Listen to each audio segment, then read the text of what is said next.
Hi Ramarao. Okay, మీకు broadcast list అంటే తెలుసా? తెలీదు. అయ్యో, అయితే నేను చెప్తాను చూడండి. చెప్పు.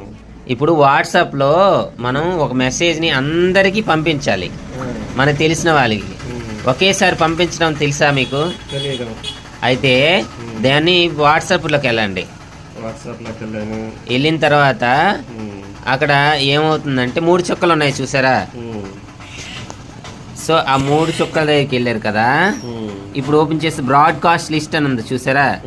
అది క్లిక్ చేయండి. చేసిన తర్వాత ప్లస్ బటన్ ఉంది చూసారా? అది క్లిక్ చేయండి.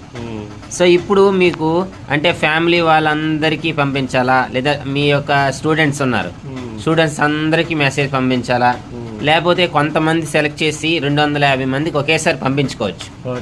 ఇది గ్రూప్ కాదు, మళ్ళీ వాళ్ళకి ఇండివిజువల్గానే వెళ్తుంది, ఒకేసారి మనం పంపించుకోవచ్చు. సో ఫస్ట్ మీరు సెలెక్ట్ చేసుకోండి కొంతమందిని.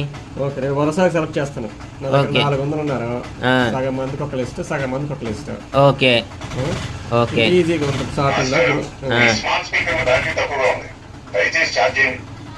ఇలాగా ఇలాగా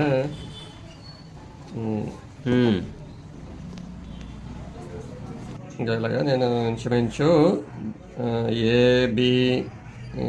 బి వరకు చేస్తాను. ఇక్కడ 36 మంది సెలెక్ట్ చేశాను. అంటే తర్వాత యాడ్ చేసుకోవాలంటే యాడ్ చేసుకోవచ్చు. ఓకే ఓకే, టిక్ మార్క్ కొడండి. టిక్ మార్క్ కొట్టాను. ఓకే, అయితే పేరు ఏంటంటే కాంటాక్ట్ 1 అని పెట్టుకోండి. అంటే ఆ 3 చుక్కల దగ్గరికి వెళ్ళండి. అక్కడ చూడండి 3 చుక్కలు, లేకపోతే ఆ హెడ్ దగ్గరే ఏదైతే నేమ్ ఉందో నేమ్ దగ్గర క్లిక్ చేయండి. చూసారా అక్కడ అన్లిస్టెడ్, అక్కడ 3 చుక్కల టైటిల్ లిస్ట్ అని ఉంది. అన్లిస్టెడ్ అన్టైటిల్డ్, ఆ 3 చుక్కల దగ్గరికి వెళ్ళండి.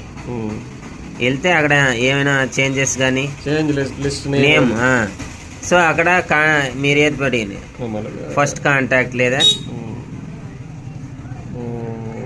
పెట్టాను. ఓకే, ఏం పేరు పెట్టారు? టైప్ 1 పెట్టారు. సో ఇప్పుడు బ్యాక్కి వెళ్ళండి. సో వీళ్ళకి ఒక మెసేజ్ పంపించండి ఒకసారి.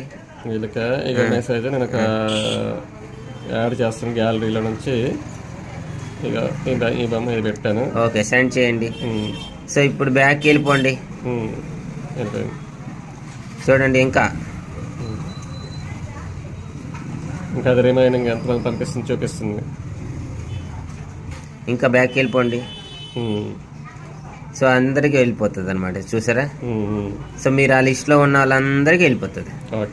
సో అర్థమైందా మీకు?